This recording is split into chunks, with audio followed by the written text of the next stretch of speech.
എന്നെ കുരിശോളം വലുതാക്കണേ, നിന്റെ സ്നേഹത്തിൽ നിഴലാക്കണേ.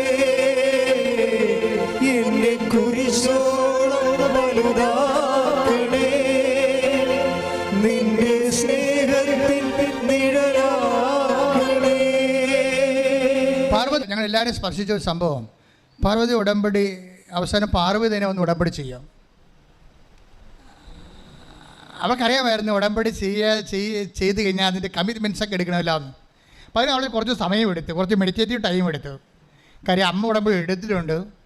അപ്പോൾ അമ്മ പറയും, എടി മോളെ, നിൻ്റെതല്ലേ കാര്യം, അപ്പം നീ കൂടി ഉടമ്പടി എടുക്കണം, മാതാവിന് ഭയങ്കര ഇഷ്ടമായിരിക്കും. അപ്പോൾ അമ്മ ഉടമ്പടി എടുത്തിട്ട് അമ്മ ചെയ്യണ കാര്യമൊക്കെ പാർവതി കാണുന്നുണ്ട്. അപ്പോൾ അതുപോലെ ഇവിടെയും ചെയ്യണ്ടേ. അപ്പം അതിനൊരു മനസ്സൊരുക്കം വേണം. അതിന് വരട്ടെ, ഞാൻ ഓക്കെ ആകുമ്പോൾ ഞാനും അങ്ങനെ അവളെ തന്നെ തോൽപ്പിച്ചുകൊണ്ട് അവൾ വന്ന് ഉടമ്പടി ചെയ്യും. ഉടമ്പടി ചെയ്യുമ്പോൾ അവൾ അമ്മയോട് തോന്നിട്ട് അവൾ പണ്ട് ദൈവം അവളെ രക്ഷിക്കാനുള്ള ചരട് മർമ്മം അവളുടെ ജീവിതത്തിൽ പണ്ട് പോലെ ദൈവം അവളെ പരിപാലിക്കുന്നുണ്ട്. അവളുടെ മനസ്സാക്ഷി നല്ലതുകൊണ്ടായിരിക്കും. അവൾ പഠിക്കണ കാലത്ത് ഫ്രഞ്ചാണ് അവൾ സെക്കൻഡ് ലാംഗ്വേജായിട്ട് എടുത്തത്. ഇഷ്ടപ്പെട്ടെടുത്തതല്ല, അത് കിട്ടിക്കൊണ്ട് എടുത്തതാണ്. അപ്പോൾ ദൈവം അത് കൊടുത്തതാണ്. അപ്പോൾ അവൾക്കൊരു ഇപ്പോൾ ഒരു ചിന്ത വന്ന്, ഫ്രാൻസ് കുറച്ച് അറിയാമല്ലോ, ഫ്രാൻസിൽ പോകാൻ വേണ്ടി അമ്മയോട് പറയാം. അപ്പോൾ പക്ഷേ പോകാൻ പറ്റത്തില്ല, 26 ലക്ഷം രൂപ വേണം. 26 ലക്ഷം രൂപയ്ക്ക് എങ്ങനെ പോണേ? നമുക്ക് അപ്പനും ഇല്ല, കാശും ഇല്ല. നിത്യവൃത്തിക്ക് വേണ്ടി അവൾ പഠിത്തവും നിർത്തിയിട്ട് അവൾ എങ്ങോട്ട് ഒരു ചെറിയ പണിക്ക് പോയിക്കൊണ്ടിരിക്കുകയാണ്. അപ്പോൾ ഇങ്ങനെ 26 ലക്ഷം രൂപ കിട്ടത്തില്ല. പക്ഷേ അപ്പോഴും അവൾ മനസ്സിൽ പറയും, അമ്മ തരൂ, അമ്മക്കുണ്ട്, അമ്മയുടെ കാശുണ്ട്, അമ്മ തരൂ. അപ്പോൾ അമ്മ തരുമെന്നും പറഞ്ഞുകൊണ്ട് ഇവൾ വന്ന് ഉടമ്പെടുക്കും. ഉടമ്പെടുത്തിട്ട് പറയും, ഒരു കാര്യം എനിക്ക് ഫ്രാൻസിൽ പോകണമെന്ന് എഴുതും, പിന്നെ ഒന്നും എഴുതത്തില്ല. പിന്നെ എഴുതാതെ എന്ന് പറഞ്ഞു, അമ്മേ എനിക്ക് അമ്മയെ കാണണമെന്ന് എഴുതും. പിന്നെ എഴുതും, അമ്മയുടെ കൂടെ ജീവിക്കണമെന്ന് എഴുതും. ഇത് പറഞ്ഞ് നമുക്ക് അറിഞ്ഞു വിചാരിക്കാം. അവൾ ആ 5 സാധനം എഴുതി വെച്ചിരിക്കുന്നത്, അമ്മയെ കാണണം, അമ്മയുടെ കൂടെ ജീവിക്കണം. ഇതാണ് ദൈവസ്നേഹമെന്ന് പറയണത്. 6 പ്രാവശ്യം എഴുതി വെച്ചിരിക്കുന്നതിൻ്റെ അകത്ത്. അവൾ ഉടമ്പടി ചെയ്ത ഒരൊറ്റ ഉടമ്പടിയാണ് ഒരു വല്ലാത്ത ഉടമ്പടിയായി പോയത്. സത്യസന്ധ അവിടെ ചെയ്യണമല്ലേ. വീട്ടിൽ ചെന്നപ്പോൾ പെട്ടെന്ന് അമ്മ ഉടനെ ഉടമ്പടി അന്ന് തന്നെ എടുത്ത്, അമ്മയ്ക്ക് സമയം അധികമില്ലല്ലോ, പെട്ടെന്ന് എടുത്തിട്ട് ഫ്രാൻസിൽ പോകാനുള്ള സെറ്റിൽമെൻ്റ് ആക്കി. അപ്പോൾ എന്താ പറ്റിയത്? 26,000 രൂപ വേണം. 26,000 രൂപ ഇവിടെ നിന്ന് കിട്ടും. 26,000 രൂപ ഇവിടെ നിന്ന് കിട്ടുമെന്ന് പറഞ്ഞിരിക്കുമ്പോൾ ഈ അമ്മ, ഈ പാർവതിയുടെ അമ്മ, അവർ ഉടമ്പടി എടുത്ത് മാതാവുമായിട്ട് ലിങ്കിങ് ഉള്ള ആളാണ്. ഇവരൊക്കെ ലിങ്കിങ് ഉള്ള അവരുടെ അമ്മ പറയും, 26,000 രൂപ നിൻ്റെ മാനേജറിനോട് ചോദിക്കാൻ പറയും. അമ്മ പറഞ്ഞിട്ടുണ്ട് എന്നോട്, മാതാവിനോട് പറയുന്നുണ്ട്, മാനേജർ ചോദിക്കാം. അവൾ ബാങ്കിൽ എന്തോ ഒരു 1 ഡേ പരിപാടിക്ക് ഈ നമ്മൾ ചില ക്ലർക്ക് പണിക്ക് പോകത്തില്ലേ, അവിടുത്തെ ഉദ്യോഗസ്ഥയല്ല, പുറത്തുള്ള പണി ചെയ്യാൻ വേണ്ടി സഹായിക്കാൻ പോകുന്നുണ്ടായിരുന്നു. അപ്പോൾ പാർവതി പറയും, മാനേജർ നമ്മൾ ഇന്നലെയാണ് അവിടെ, കഴിഞ്ഞ ആഴ്ചയിലാണ് അവിടെ ഈ ജോലിക്ക് പോയത്. ഇപ്പോൾ 26,000 രൂപയുടെ ലോൺ ചോദിച്ചാൽ അയാൾ അങ്ങനെ വസ്തു ചോദിക്കത്തില്ലേ. നമുക്ക് വസ്തു അതിനകത്ത് വഴിയില്ലാത്ത കാരണം വിലയില്ല, എല്ലാവർക്കും ആ വിലയില്ലാത്ത വസ്തുവാണെന്ന് പറഞ്ഞുകൊണ്ട് വസ്തു തള്ളിക്കളയുകയും. അപ്പോൾ അത് വിൽക്കാൻ പോലും പറ്റത്തില്ല. പിന്നെ എങ്ങനെ ബാങ്കുകാർ എടുക്കണം 26 ലക്ഷം രൂപയ്ക്ക്? അപ്പോൾ അമ്മ പറയും, നീ ചോദിക്കുക, നമ്മൾ മാതാവിനും ഒപ്പിച്ചല്ലേ ചെയ്യണത്, വേറെ ആരെയും അടിസ്ഥാനപ്പെടുത്തിയല്ല ചെയ്യണം, നീ ചോദിക്കെന്ന് പറയും. ഉടനെ പാർവതി പോയി ബാങ്ക് മാനേജരോട് ചോദിക്കും. ബാങ്ക് മാനേജർ ചോദിക്കാൻ വേണ്ടി വീട്ടിലെ ഈ പഴയ പ്രമാണം എടുത്ത്, വിൽക്കാത്ത പുരയിടത്തിൻ്റെ പ്രമാണം എടുത്തുകൊണ്ട് പോണ സമയത്ത് ഇടിയും വെട്ടി മഴ പെയ്യുന്നതോടുകൂടി ഇവൾ അവിടെ അടുത്ത കണ്ട ഒരു ചാപ്പലിലേക്ക് ഓടിക്കയറും, മഴ കൊള്ളാതിരിക്കാൻ വേണ്ടി. നല്ല കാറ്റും മഴയുമാണ്. അപ്പോഴുണ്ടാ ഒരു സംഭവം വരുന്നു, ഒരു പ്രത്യേക തുമ്പി വരും. ഇങ്ങനെ പറഞ്ഞത്, ഇവളിങ്ങനെ വല്ലാണ്ട് ഈ മഴയത്ത് തുമ്പിയെ ഇങ്ങനെ നോക്കിക്കൊണ്ട് നിൽക്കും. ജീവിതത്തിൽ ഒരിക്കലും കാണാത്തൊരു തുമ്പി, മനോഹാരിത പറഞ്ഞറിയിക്കാൻ പറ്റാത്തൊരു തുമ്പി. പിന്നെ കാറ്റും മഴയും നിരക്കും. ഉടനെ ഇവൾ ബാങ്കിൽ ചെല്ലുമ്പോൾ ഈ തുമ്പി ഇവളുടെ കൂടെ പോവും. ഇവൾ മാനേജറിനെ കാണുമ്പോൾ തുമ്പി മാനേജറിൻ്റെ അടുത്തിരിക്കും. ഒരു കാര്യം നമ്മുടെ കഥ കണ്ടില്ലേ, ഞാനത് കേട്ടപ്പോൾ ഞെട്ടിപ്പോയി ശരിക്കും പറഞ്ഞാൽ. ഇവിടെ ചോദിക്കും, സാറേ എനിക്ക് ഫ്രാൻസിൽ പോകണം, 26 ലക്ഷം രൂപ വേണമെന്ന് പറയും. അപ്പോൾ മാനേജർ പറയും, അതിനെന്താ, ആ പ്രമാണം ഇങ്ങോട്ട് നമുക്ക് നാളെ സെറ്റാക്കാമെന്ന് പറയും. നാളെ സെറ്റാക്കാമെന്ന് പറയുമ്പോൾ ഈ തുമ്പി അവിടെ ഇരിക്കുക. അതായത് കർത്താവിൻ്റെ വചനത്തിൽ എഴുതിയിരിക്കണം എന്താണ് വായിച്ചേ? അതായത് കർത്താവിൻ്റെ വചനത്തിൽ അതിശക്തമായൊരു വചനം, അതായത് ഞാൻ നിനക്ക് മുമ്പേ എൻ്റെ ദൂതൻ. പുറപ്പാട് 23 ഉടമ്പടിയിലുള്ളതാണ് ദൂതൻ. പുറപ്പാട് 23:20 ശ്രുതികട ഹല്ലേലൂയ ഹല്ലേലൂയ ഹല്ലേലൂയ ഹല്ലേലൂയ യേശുവേ നന്ദി ഹല്ലേലൂയ ഹല്ലേലൂയ. പുറപ്പാട് 23:20 ഇതാ ഒരു ദൂതനെ നിനക്ക് മുൻപേ ഞാൻ അയക്കുന്നു. ഒന്ന് പറഞ്ഞ ഇതാ ഒരു ദൂതനെ നിനക്ക് മുൻപേ ഞാൻ അയക്കുന്നു. അവൻ നിന്റെ വഴിയിൽ നിന്നെ കാത്തുകൊള്ളും. ഞാൻ ഒരുക്കിയിരിക്കുന്ന സ്ഥലത്തേക്ക് നിന്നെ കൊണ്ടുവരികയും ചെയ്യും. അപ്പൊ ദൈവം കൽപ്പിച്ചിരിക്കുന്ന സ്ഥലത്തേക്ക് ഈ ദൂതൻ വഴി മോണിറ്റർ ചെയ്യും. ഭയങ്കര മോണിറ്ററിങ്ങാ. അപ്പോൾ അതായത് നമ്മൾ ബൈബിൾ കാലത്ത് മാത്രം കേട്ടിരിക്കണതും ബൈബിൾ കാലത്ത് ഉരുകാതിരുന്ന സംഭവങ്ങൾ ഇന്നത്തെ വിശ്വാസി ഉരുക്കുന്നുണ്ട്. ഇപ്പോൾ വെള്ളം ഉരുകണമെങ്കിൽ എന്താ വേണ്ടത്? ഒരു 100 ഡിഗ്രി സെൻറ്റിഗ്രേഡ് വരുമ്പോഴേ വെള്ളം തിളക്കത്തുള്ളൂ അല്ലേ? വെള്ളി തിളക്കണമെങ്കിൽ 800 ഡിഗ്രി സെൻറ്റിഗ്രേഡ് വേണം. അതുപോലെ ഗ്ലാസ്, നമ്മുടെ ഈ ചെറിയ ഗ്ലാസ്സില്ലേ, നമ്മുടെ ഇതുപോലെ, അതായത് ലിക്വിഡ് വാട്ടറൊക്കെ സൂക്ഷിക്കുന്ന മൈന്യൂട്ട് ഗ്ലാസ്സില്ലേ, അത്തരം ഗ്ലാസ് ഉണ്ടാക്കണമെങ്കിൽ 3800 ഡിഗ്രി സെൻറ്റിഗ്രേഡ് വേണം ആ മണ്ണ് തിളച്ച ഗ്ലാസ് ആകണമെങ്കിൽ. അപ്പോൾ ഓരോ മൂലകത്തിനും കറസ്പോണ്ടിങ് ആയിട്ടുള്ള ചൂട് വേണം. ബൈബിൾ കാലത്ത് മാത്രം ഉരുകിയിരുന്ന പല മൂലകങ്ങളും പല ദൈവത്തിൻ്റെ പദ്ധതികളും ഇന്നത്തെ മനുഷ്യൻ അതിൻ്റെ അകത്ത് ആവശ്യമായ ചൂട്, വിശ്വാസത്തിൻ്റെ ചൂട്, പ്രത്യാശയുടെ ചൂട്, അതുപോലെ തന്നെ ദൈവസ്നേഹത്തിൻ്റെ ചൂട് നൽകിക്കൊണ്ട് ദൈവത്തിൻ്റെ വചനത്തെ ശരിക്കും ദൈവം ഉയർത്തുന്നുണ്ട്. പ്രാർത്ഥിക്കുക, കർത്താവായ ദൈവമേ, വചനത്തിൽ വിശ്വസിച്ചുകൊണ്ട് അർഹമായ വിശ്വാസം ആരോപിച്ചുകൊണ്ട് നിക്ഷേപിച്ചുകൊണ്ട് ഓരോ വചനത്തെയും ആക്ടിവേറ്റ് ആക്കാൻ എന്നെ അഭിഷേകം ചെയ്യണം. ശ്രുതികട ഹല്ലേലൂയ.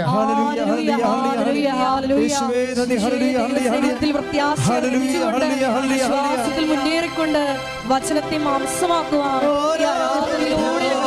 അഭിഷേകം ചെയ്യണമേ.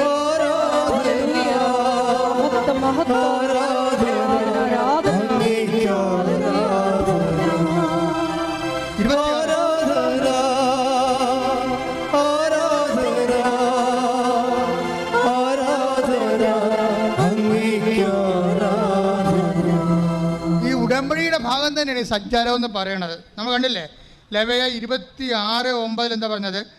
നീയുമായിട്ടുള്ള ഉടമ്പടി ഞാൻ ഉറപ്പിക്കും. അതിനോട് പണ്ട് ചേർത്ത് വായിക്കുന്നതാണ് ലേവ്യർ 26:11. ഞാൻ എൻ്റെ കൂടാരം നിങ്ങളുടെ ഇടയിൽ സ്ഥാപിക്കും. ഞാൻ എൻ്റെ കൂടാരം നിങ്ങളുടെ ഇടയിൽ സ്ഥാപിക്കും. ഞാൻ നിങ്ങളെ ഉപേക്ഷിക്കുകയില്ല. ലേവ്യർ 26:12. ഞാൻ നിങ്ങളുടെ ഇടയിൽ സഞ്ചരിക്കും. ഞാൻ നിങ്ങളുടെ ദൈവവും നിങ്ങൾ എൻ്റെ ജനവുമായിരിക്കും. സഞ്ചാരം എന്നുള്ളത് ഉടമ്പടിയുടെ ഭാഗമാണ്. അമ്മയായാലും അമ്മയുടെ ദൂതനായാലും ഇതുപോലെ ഉടമ്പടി പ്രകാരമാണ് സഞ്ചരിക്കണത്. നമ്മൾ സഞ്ചാരി മാതാവെന്ന ആൾക്കാരെ വെറുതെ പറയണമല്ല, അതുപോലെ വന്ന് ദൈവം നമ്മുടെ കൂടെ വസിക്കുന്ന, അതായത് നിങ്ങൾ ചെയ്യുന്ന ഉടമ്പടി സത്യസന്ധമാണെങ്കിൽ അതനുസരിച്ചുള്ള ജീവിതം അനപേക്ഷണീയമായിട്ട് സത്യസന്ധമാക്കിയാൽ തീർച്ചയായിട്ടും ഉടമ്പടിയിലുള്ള എല്ലാ വാഗ്ദാനങ്ങളും, അതായത് ദൂതനെ അയക്കുക, നിങ്ങളുടെ കൂടെ സഞ്ചരിക്കുക, ദൈവത്തിൻ്റെ സാന്നിധ്യം നൽകുക, നിങ്ങളുടെ ലക്ഷ്യത്തെ നിങ്ങൾ എത്തിക്കുക, അതെല്ലാം ദൈവം കൃത്യമായിട്ട് ചെയ്യും. അങ്ങനെ ഒരു അനുഗ്രഹം നമുക്കും അവകാശമാക്കാൻ ആവശ്യമായ വിശ്വാസത്തിലേക്കും ദൈവസ്നേഹത്തിലേക്കും ദൈവം നമ്മളെ നയിക്കട്ടെ. ശ്രുതികട hallelujah. Hallelujah hallelujah hallelujah hallelujah. യേശുവേ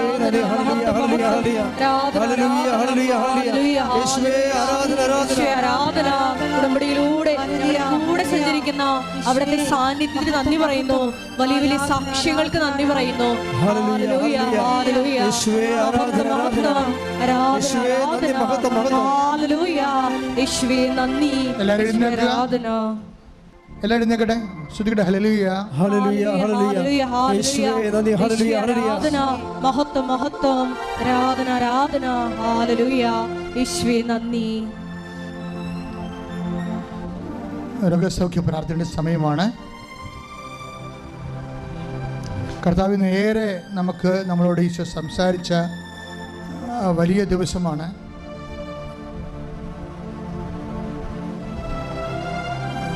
ഇപ്പോൾ രോഗസൗഖ്യ പ്രാർത്ഥന അച്ഛൻ നടത്തിക്കൊണ്ടിരിക്കുന്ന സമയത്ത് നിങ്ങൾ നെഞ്ചിൽ കൈവച്ചു, ഒരു കൈ നെഞ്ചിലും ഒരു കൈ ശിരസിൽ വെച്ചുകൊണ്ട് അഭിഷേകത്തിന് വേണ്ടി പ്രാർത്ഥിക്കേണ്ടതാണ്. ഓൺലൈനിലുള്ളവരും ഇവിടെ ആയിരിക്കുന്നു. ഒരു കൈ നെഞ്ചിലും ഒരു കൈ ശിരസിൽ വെച്ചുകൊണ്ട് ദൈവത്തിൻ്റെ ശക്തിയുടെ അഭിഷേകത്തിന് മാതാവിൻ്റെ മാധ്യസ്തുതിക്കട്ടെ. ഹല്ലേലൂയ, ഹല്ലേലൂയ, ഹല്ലേലൂയ, യേശുവേ ആരാധന. ഹല്ലേലൂയ, ഹല്ലേലൂയ, മഹത്വം, മഹത്വം, ആരാധന, ആരാധന, ദൈവപിതാവേ ആരാധന. കർത്താവേ, നിന്റെ ഉന്നതമായ നാമത്തിന് സ്വസ്ഥം ചെയ്യുന്ന കർത്താവേ, കർത്താവേ, നിന്റെ വിശുദ്ധ പൗരോഹിത്യത്തെ മഹത്വപ്പെടുത്തണമേ കർത്താവേ. 38 വർഷം ഞാൻ അർപ്പിച്ച കൃപാന്റെ യോഗ്യതയാണ്. കൃപാസന അൾത്താരെ ജീവനോടെ പ്രത്യക്ഷപ്പെട്ട പരിശുദ്ധ അമ്മയുടെ മാധ്യസ്ഥത്തിലെ ഈ അൾത്താരയിൽ നടന്ന 10,000-കണക്കിന് ആരാധനയുടെ ശക്തിയാൽ അപ്പാ, സ്വർഗീയ പിതാവേ, അങ്ങേ പുത്രനായ യേശു ക്രിസ്തുവിൻ്റെ നാമത്തിൽ ഈ സമൂഹത്തിൽ അടയാളങ്ങൾ സംഭവിക്കണമേ അപ്പാ. അങ്ങേ പുത്രനായ യേശു ക്രിസ്തുവിൻ്റെ നാമത്തിൽ ഈ സമൂഹത്തിലെ ഓൺലൈനിൽ പ്രാർത്ഥിക്കുന്ന കുടുംബങ്ങളിലും ജീവിതത്തിലും അടയാളങ്ങൾ സംഭവിക്കണമേ അപ്പാ. അങ്ങേ പുത്രനായ യേശു ക്രിസ്തുവിനെ ആഴ്ചപ്പെടുത്താറുന്ന വലിയ കരങ്ങൾ ഓരോ മകൻ്റെ മേലും മകളുടെ മേലും തൊടുവിക്കാൻ ഇടയാക്കണേ പ്രാർത്ഥിക്കുന്നു. അച്ഛവി രോഗം ഉൾപ്പെടെ എല്ലാവിധ മാറാത്ത രോഗങ്ങൾ ഉച്ച മുതൽ ഉള്ളംകാൽ വരെ കർത്താവിൻ്റെ വിശുദ്ധ രക്തം എല്ലാ കോശങ്ങളിലും പേശികളിലും പടരട്ടെ. മാർഗരോഗങ്ങള്, ആന്തരിക അവയവങ്ങളുടെ രോഗങ്ങള്, ശിരസിന്റെ രോഗങ്ങള്, ശിശു രോഗങ്ങള്, ക്യാൻസർ രോഗങ്ങള്, തറവാതി രോഗങ്ങള്, ഹൃദയ രോഗങ്ങള്, ബ്ലോക്ക് രോഗങ്ങള്, ശിശു രോഗങ്ങള് എല്ലാ യേശുവിൻ്റെ നാമത്തില്, പിസിഒഡി രോഗങ്ങള്, പിസ്റ്റുല രോഗങ്ങള്, മുഴയുടെ രോഗങ്ങള് യേശുവിൻ്റെ നാമത്തില്, യേശുവിൻ്റെ നാമത്തില്, യേശുവിൻ്റെ നാമത്തില് അടയാളങ്ങൾ സംഭവിക്കട്ടെ. യേശുവിൻ്റെ നാമത്തില് മാർഗരോഗങ്ങൾ മാറിപ്പോകട്ടെ. യേശുവിൻ്റെ നാമത്തില് തീരാവേദികൾ തീർന്നു പോകട്ടെ. ശുചിക്കട്ടെ. എല്ലാ രോഗങ്ങളും സുഖപ്പെട്ടുകൊണ്ട് യേശുനാമം ഈ ആരാധനയോട് മഹത്വപ്പെടുവാൻ കരുണയാണ്. ഹല്ലേലൂയ, ഹല്ലേലൂയ, യേശുവേ നന്ദി, യേശുവേ ആരാധന, ദൈവപിതാവേ ആരാധന. പ്രിയപ്പെട്ടവരെ, നമ്മളിപ്പോൾ പ്രാർത്ഥിക്കാൻ പോകുന്ന ജീവിത തടസ്സങ്ങൾ, ജീവിത ദുരിതങ്ങൾ, ഉടമ്പടി പ്രകാരം 10,000-കണക്കിന് സാക്ഷ്യങ്ങളാൽ ഇപ്പം തന്നെ സ്ഥിരീകരിക്കപ്പെട്ടിരിക്കുന്ന ജീവിതത്തിൽ അനുഭവിക്കുന്ന ഓരോ പ്രതിസന്ധികൾ, സാമ്പത്തിക പ്രതിസന്ധി, ജോലിയില്ലാത്ത അവസ്ഥകൾ, ജോലി നഷ്ടപ്പെട്ട അവസ്ഥകൾ, കേസിലായിപ്പോയവർ, കോടതിയിലായിപ്പോയവർ, ജയിലിലായിപ്പോയവർ, ലഹരി പദാർത്ഥങ്ങൾ അടിമപ്പെട്ടു പോയവർ, മാനസിക രോഗികൾ, തകർന്നുപോയ കുടുംബങ്ങൾ, അതുപോലെ തന്നെ കുടുംബ കേസുകൾ, കുടുംബ കോടതി കിടക്കുന്ന കേസുകൾ, വിദ്യാർത്ഥികളുടെ പഠനങ്ങൾ, പഠന തകർച്ചകൾ, പരീക്ഷ എഴുതുന്ന മക്കൾ, പരീക്ഷയ്ക്ക് വേണ്ടി ഒരുക്കിക്കൊണ്ടിരിക്കുന്ന മക്കൾ, ഭർത്താവും ഭാര്യയും തമ്മിൽ വഴക്കിട്ടിരിക്കുന്നവർ, മക്കൾ ഇല്ലാത്തവർ, പലതരത്തിലുള്ള കേസുകളിലും അതിർത്തി തർക്കങ്ങളിലും താമസിക്കുന്നവർ, പറമ്പില്ലാത്തവർ, വീടില്ലാത്തവർ, വഴിയില്ലാത്തവർ, ജീവിക്കാൻ അതുപോലെ തന്നെ തൊഴിലെടുക്കാനുള്ള വാഹനങ്ങളും സംവിധാനങ്ങളില്ലാത്തവരെ, അങ്ങനെ പല പല വിഷയങ്ങൾക്ക് വേണ്ടി ഉദ്യമിച്ചു കൊടുക്കുന്ന ഓരോ സംരംഭങ്ങളും കർത്താവിന്റെ നാമത്തിൽ തടസ്സങ്ങൾ മാറാൻ വേണ്ടി ഇടിമുഴക്കം പോലെ ശ്രദ്ധിക്കട്ടെ. കർത്താവിന്റെ ഉന്നതമായ നാമത്തില് സഭയുടെ അധികാരത്തിൽ കുരിശിന്റെ അടയാളത്തിൽ ജീവിത ദുരിതങ്ങള്, ജീവിത തടസ്സങ്ങള് യേശു ക്രിസ്തുവിന്റെ നാമത്തിൽ മാറിപ്പോകട്ടെ.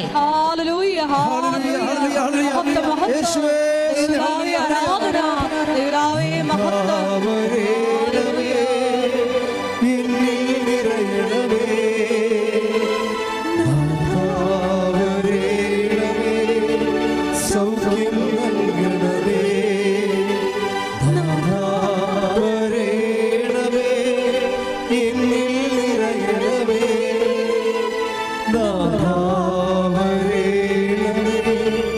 സൗഖ്യം നൽകണമേ.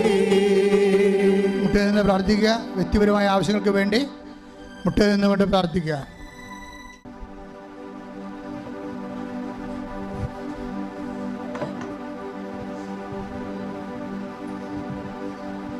ഒരിക്കൽ കൂടി മരിയൻ ഉടമ്പടി സമർപ്പിച്ചിരിക്കുന്ന എല്ലാ വിഷയങ്ങളും ദൈവമാതാവിൻ്റെ മധ്യസ്ഥയിൽ ദിവ്യകാരുണ്യ സന്നിധിയിൽ സമർപ്പിച്ച് നമുക്ക് ഒരു നിമിഷം പ്രാർത്ഥിക്കാം. ഉടമ്പടി നിബന്ധനകൾ ദൈവസ്നേഹത്തോടെ വിശ്വസ്തയോടെ പാലിക്കുന്നതിലൂടെ ഞങ്ങളുടെ ഉടമ്പടിയെ ദൈവപിതാവേ ഉറപ്പിക്കണമേ എന്ന് ഞങ്ങൾ പ്രത്യേകം പ്രാർത്ഥിക്കുന്നു. ഒപ്പം തന്നെ ഞങ്ങളുടെ ഉടമ്പടിയെ നീ ഉറപ്പിച്ച് ഞങ്ങൾ ഓരോരുത്തരെയും കൃപാസനത്തിൽ നടന്ന മരിയൻ പ്രത്യക്ഷീകരണത്തിൻ്റെ സാക്ഷികളാക്കി ഉയർത്തണമേ എന്ന് പ്രാർത്ഥിച്ചുകൊണ്ട് ശിരസ് നമിച്ച് നമുക്ക് ദിവ്യകാരുണ്യനാഥൻ്റെ ആശീർവാദം സ്വീകരിക്കാം.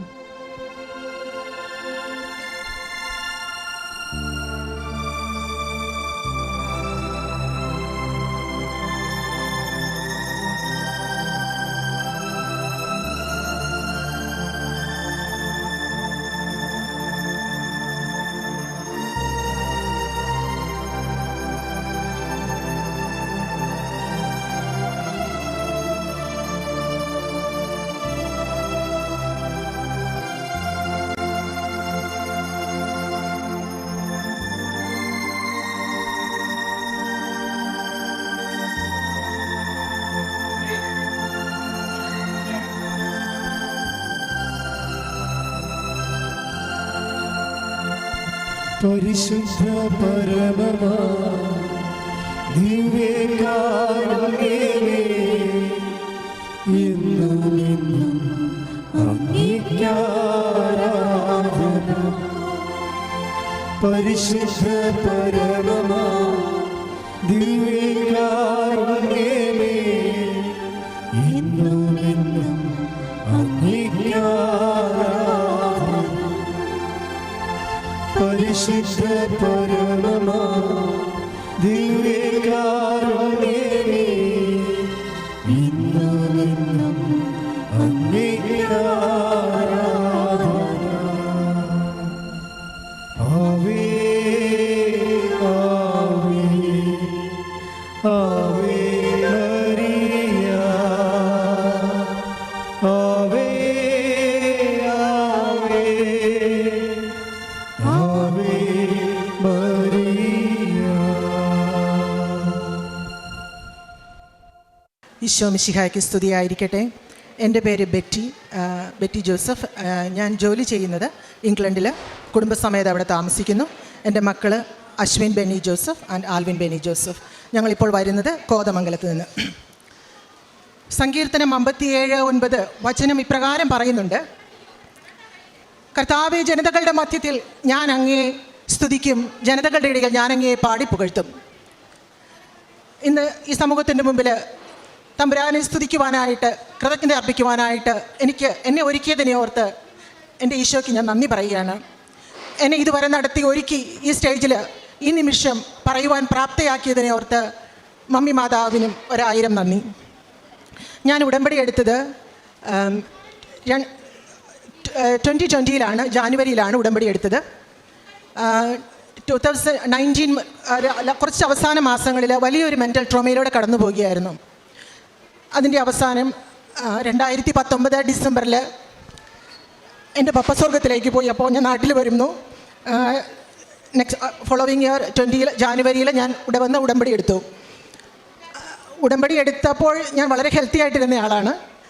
പക്ഷേ എൻ്റെ വല്ലാത്ത മെൻ്റൽ ട്രോമ ടെൻഷനൊക്കെ കാരണമാണ് ഞാൻ മാതാവിൻ്റെ അടുത്തേക്ക് ഓടി വന്നത്. തിരിച്ച് ഞാൻ എൻ്റെ ജോലി സ്ഥലത്തേക്ക് പോയി. ആ സമയത്താണ് കോവിഡ് തുടങ്ങുന്നത്. ജാനുവരി, ഫെബ്രുവരി, മെയ് ആയപ്പോൾ മുതൽ എനിക്ക് വളരെയധികം ശാരീരിക അസ്വസ്ഥതകൾ ഉണ്ടാവുകയും അങ്ങനെ ബ്ലഡ് ടെസ്റ്റൊക്കെ ചെയ്തപ്പോൾ ക്യാൻസറിൻ്റെ ഒരു ആരംഭമാണെന്ന് മനസ്സിലായി. പക്ഷേ അപ്പോൾ ഡോക്ടേഴ്സിനെ കാണാനും ട്രീറ്റ്മെൻറ്റ് പ്ലാൻ ഡിസൈഡ് ചെയ്യാനൊക്കെ ഒത്തിരി താമസം വന്നിരുന്നു. കാരണം കോവിഡ് ടൈം ആയതുകൊണ്ട് എന്താണ് ചെയ്യേണ്ടത് എന്ന് വളരെ ബുദ്ധിമുട്ടായി നിറഞ്ഞൊരു സമയമായിരുന്നു. എന്താണ് ചെയ്യേണ്ടതെന്ന് ഡോക്ടേഴ്സിനോ ഹോസ്പിറ്റൽ അതോറിറ്റിക്കൊക്കെ അറിയാത്ത ഒത്തിരി അപ്പോയിൻമെൻറ്റ്സൊക്കെ പുറകോട്ട് പോകുന്ന സമയമായിരുന്നു. അപ്പോൾ എനിക്ക് ഇങ്ങനെ ക്യാൻസർ ആണെന്ന് അറിഞ്ഞപ്പോൾ പെട്ടെന്ന് ഞാൻ വീട്ടിൽ പറഞ്ഞില്ല.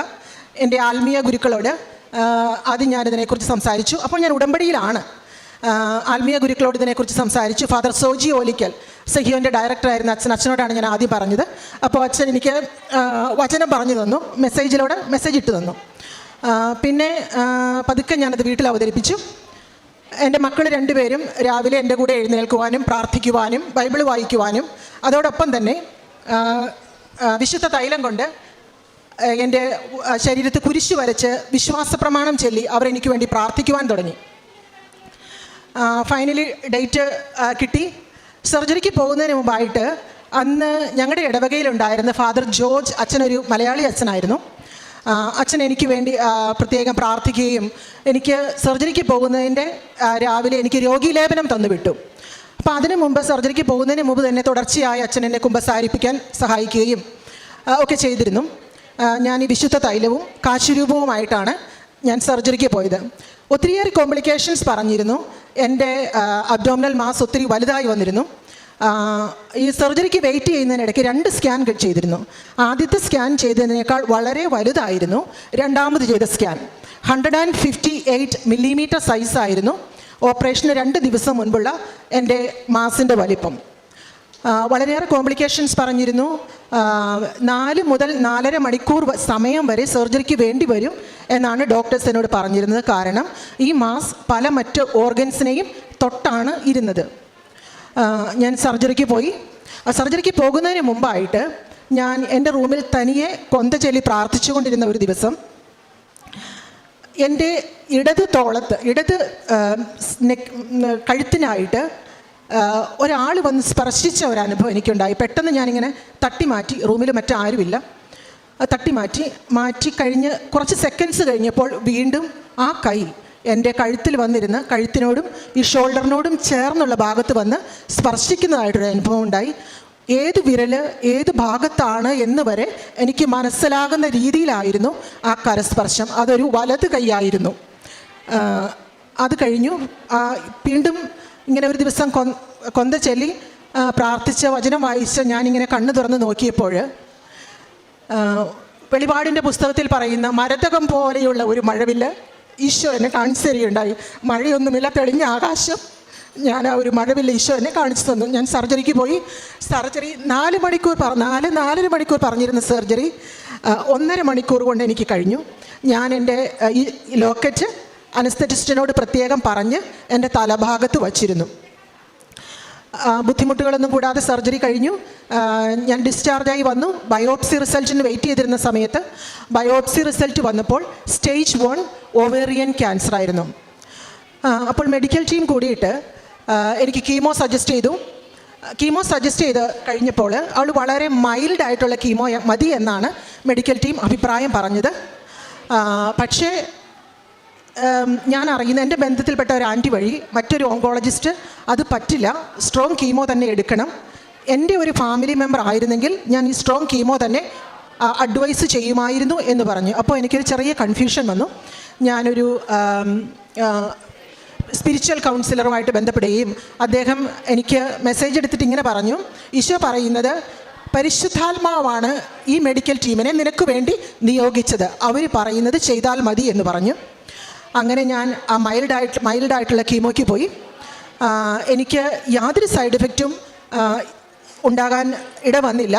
അമ്മ മാതാവ് എന്നെ പ്രൊട്ടക്റ്റ് ചെയ്ത് കൊണ്ട് നടക്കുകയായിരുന്നു. ഞാനൊരു പെയിൻ കില്ലറോ ഒരു ആൻറ്റി എമിറ്റിക്സോ യാതൊന്നും എടുത്തില്ല. അങ്ങനെ എൻ്റെ കീമോ കംപ്ലീറ്റ് ചെയ്തു. ഈ കീമോ നടന്നുകൊണ്ടിരിക്കുന്ന സമയങ്ങളിലും മക്കൾ എൻ്റെ കൂടെ ഒരുമിച്ച് പ്രാർത്ഥിക്കുകയും എൻ്റെ ശരീരത്ത് വിശുദ്ധ തൈലം കൊണ്ട് കുരിശ് വരച്ച് വിശ്വാസ പ്രമാണം ചൊല്ലി എനിക്ക് വേണ്ടി ഇവർ പ്രാർത്ഥിക്കുകയും ചെയ്തിരുന്നു. അത് കഴിഞ്ഞ് പിന്നീടുള്ള ടെസ്റ്റുകളെല്ലാം കഴിഞ്ഞപ്പോഴും ഞാൻ ക്ലിയറായി.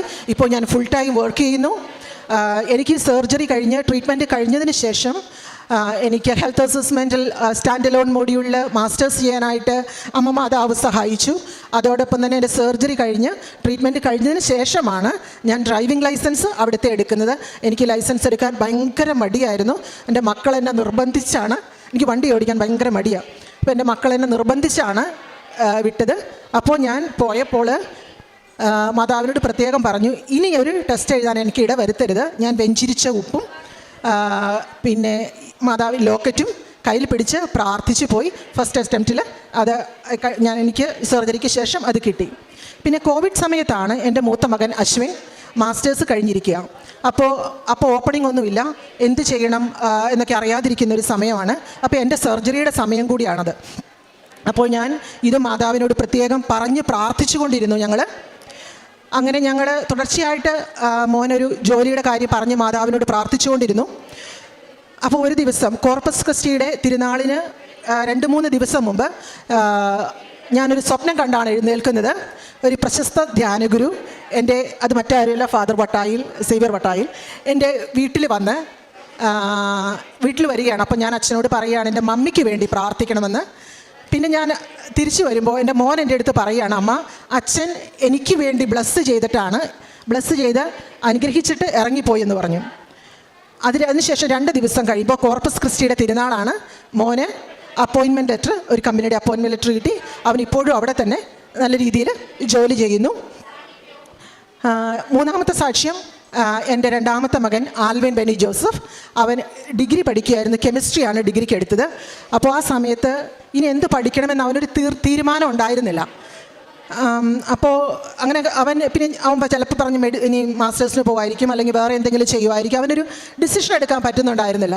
അത് ഞാൻ മാതാവിൻ്റെ അടുത്ത് വെച്ച് പ്രത്യേകം പ്രാർത്ഥിച്ചിരുന്നു.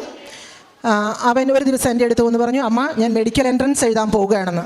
അപ്പോൾ ഒട്ടും സമയമില്ല കൊച്ചിന് പഠിക്കാൻ. അപ്പോൾ തന്നെ ഞാൻ കൃപാസനത്തിലെ ലൈറ്റ് ക്യാൻഡിൽ പ്രയർ ഇട്ട് പ്രാർത്ഥിച്ചു. കൊച്ച് മെഡിക്കൽ എൻട്രൻസ് 1 മാസത്തിൽ കുറവേ സമയം ഉണ്ടായിരുന്നുള്ളൂ. കൊച്ച് മെഡിക്കൽ എൻട്രൻസ് എഴുതി. അപ്പോൾ ആ സമയത്ത് ഞാൻ നാട്ടിൽ വരുമ്പോൾ അവൻ്റെ ഹോൾ ടിക്കറ്റ് ഞാനിവിടെ പ്രഭു അച്ഛൻ ഇരിപ്പുണ്ടായിരുന്നു, അച്ഛനെ കൊണ്ട് വെഞ്ചരിപ്പിച്ച് മേടിച്ചു. ആ 1 മാസം മാത്രം മെഡിക്കൽ എൻട്രൻസ് പഠിച്ച എൻ്റെ മോനെ മാതാവ് പാസ്സാക്കി തന്നു. ഇപ്പോഴവൻ നന്നായി മെഡിസിൻ ചെയ്യുന്നു, ഫസ്റ്റ് ഇയർ കംപ്ലീറ്റ് ആകാറായി. പിന്നെ ഞാനൊരു വീടിന് വേണ്ടി അമ്മയോട് പറഞ്ഞിരുന്നു. കാരണം ഞങ്ങൾ നാട്ടിലാണ് ജോലി ചെയ്യുന്നത്. എൻ്റെ ഹസ്ബൻഡിന് ഒരു സഹോദരനാണ്, ബാക്കി 2 സിസ്റ്റേഴ്സാണ്. അപ്പോൾ സഹോദരൻ്റെ അടുത്ത് തന്നെ വീട് വേണമെന്നൊരു ആഗ്രഹമുണ്ടായിരുന്നു. സഹോദരൻ്റെ വീടിനോട് ചേർന്ന് മനോഹരമായ ഒരു ഭവനം അമ്മ മാതാവ് എനിക്ക് ഒരുക്കി തന്നു.